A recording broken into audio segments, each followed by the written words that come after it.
What is going on YouTube? It's Brendan from MarketMakers.trade, your home for Wyckoff and advanced Fibonacci trading. Guys, our Discord is the only Discord that I know of that has a professional Gann trader, Elliott Wave trader, Harmonics trader, myself and Wyckoff and advanced Fibonacci techniques, and block state updates, all from professionals that trade full time. So check us out. The link is also in the video description, and we trade our crypto on BITGET. That is in the video description as well, anonymously, without a VPN.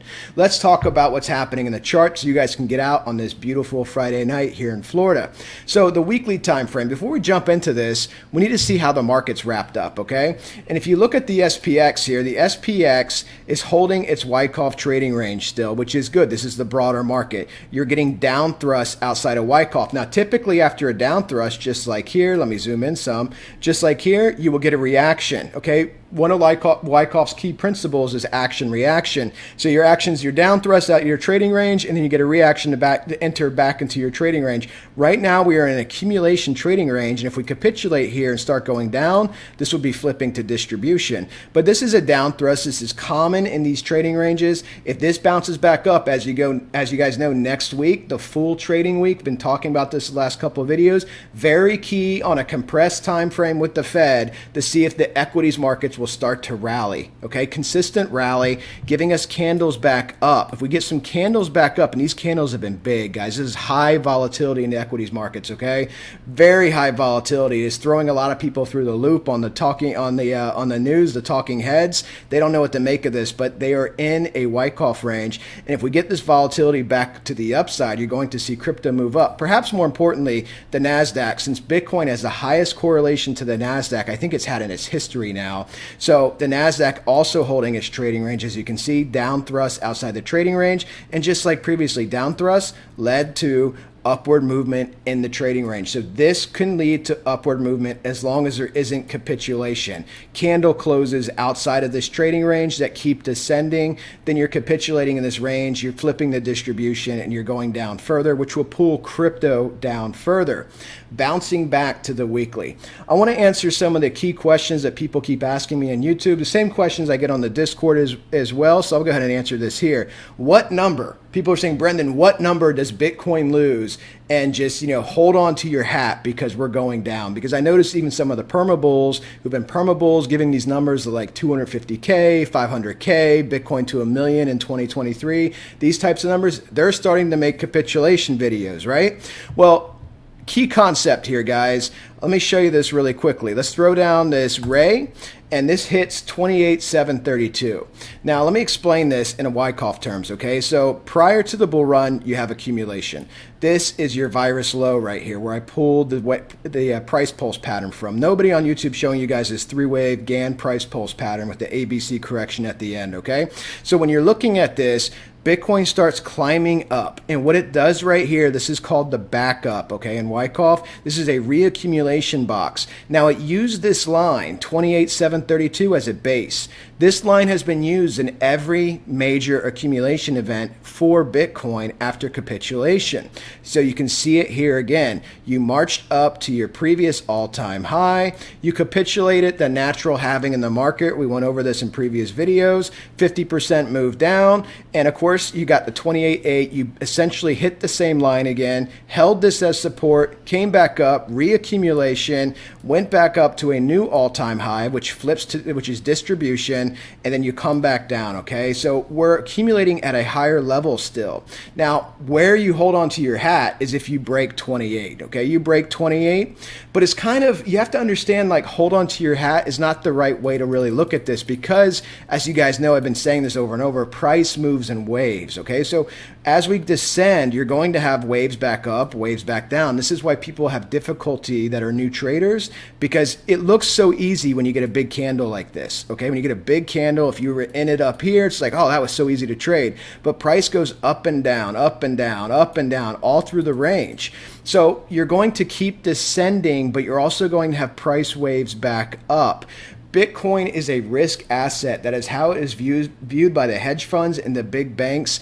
And with the economy cratering around us, with the Fed raising interest rates, Be prepared for Bitcoin to continue to descend until something breaks from the Fed rate hikes. I went over this in my Fed propaganda video as well. Watch that video from a couple days ago, and I'll do another update on the economy and the Fed in a couple of days to keep you guys updated on that.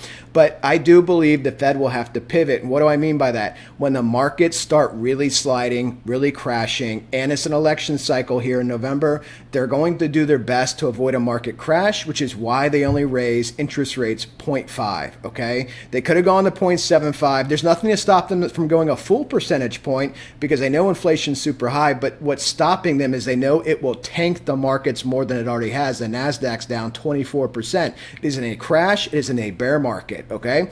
So when we're looking at this, just be aware of this. We need to pull some targets from this. You could see price descend to that 28. I have a fib target here as well, 28,280, and this could be your bounce back up, of course, with up and down price waves to these two B wave targets of 43 and 48 before coming down in this long descension, guys, of course, in price waves, up and down movements all along here to March 2023 at 10,591. That is phi, that is the golden ratio, 1618. And yes, I really do believe it's going there. And people ask me in the comments, do you really think it's going to go that low? I don't think Bitcoin can go below 20, below 15.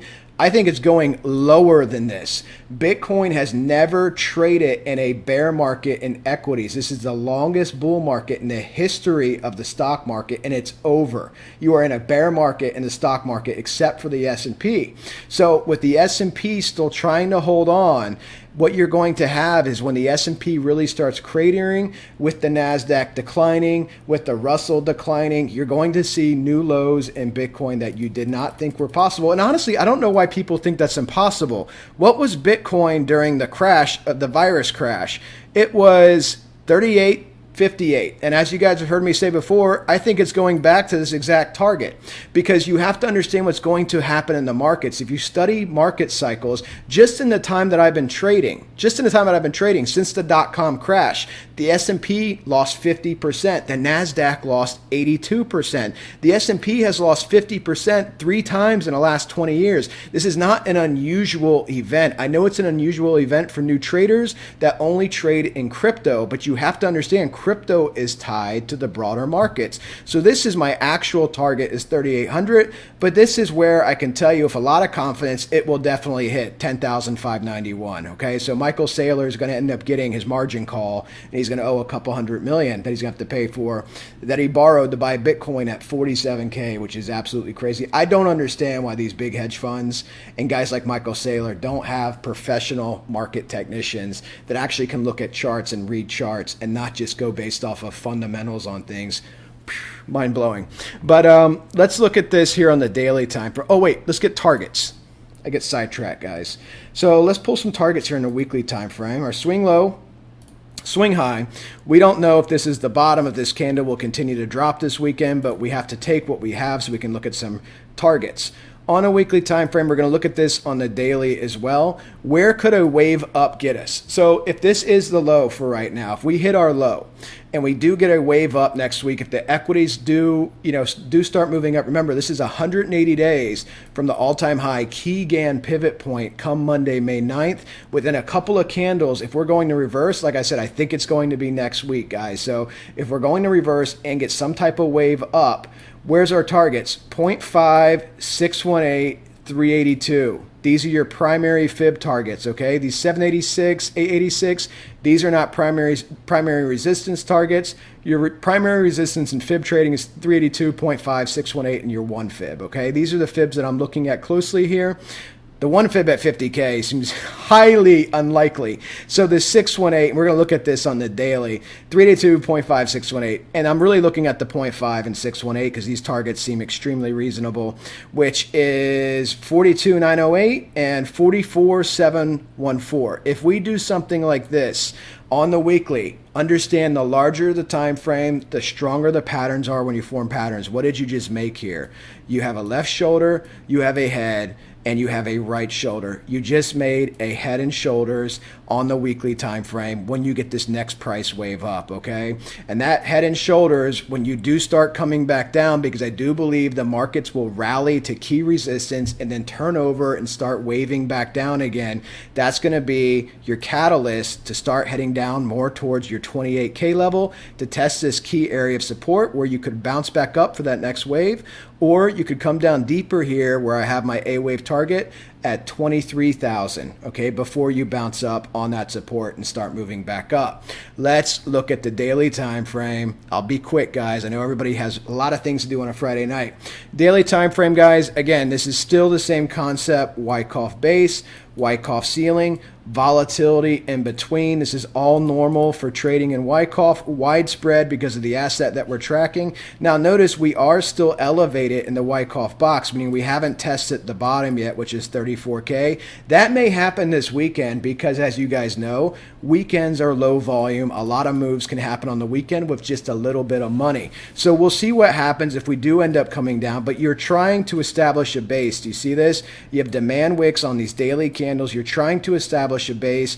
You got below 37, so I wouldn't be surprised just as well if you can hold this area, kind of just go up and down, and wait till Monday, wait till Tuesday, see if these markets do start to turn green and you do start to wave back up, okay? That's what we're looking for there. And remember that 44.7 target from the weekly time frame, where does that put you guys? It puts you right between, if you look up here, right between your 233 and your 200, which is what I've been calling for on this channel and I've been predicting on this channel. We're going to rally back between these, hit key resistance, which is your 233, your 200, your various Gann resistance levels, your various Fibonacci resistance levels, peak resistance. And let's look at this on Ichi because it's been a couple of days. Let's see what we're seeing on Ichi, if anything's changed here in the landscape. And let me go ahead and pull this over.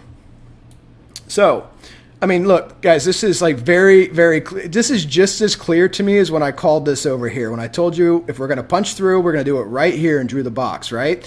I tracked this since February. We talked about how we're going to wrap around, punch through here, find resistance, and potentially fall down. And now we're doing the exact same thing again. This is the area you want to be in. And if you look at May 9th, it's right here, okay? May 9th is right here. So that is Monday. Like I said, next week is absolutely pivotal to see if we are going to wrap around. If we do test 34 this weekend, guys, and we start getting candle closes down below here and you start coming down to 31, you're capitulating. This accumulation box has flipped to distribution and you're going to accumulate at a lower level. And at that point, you're going to be well on your way to 28K.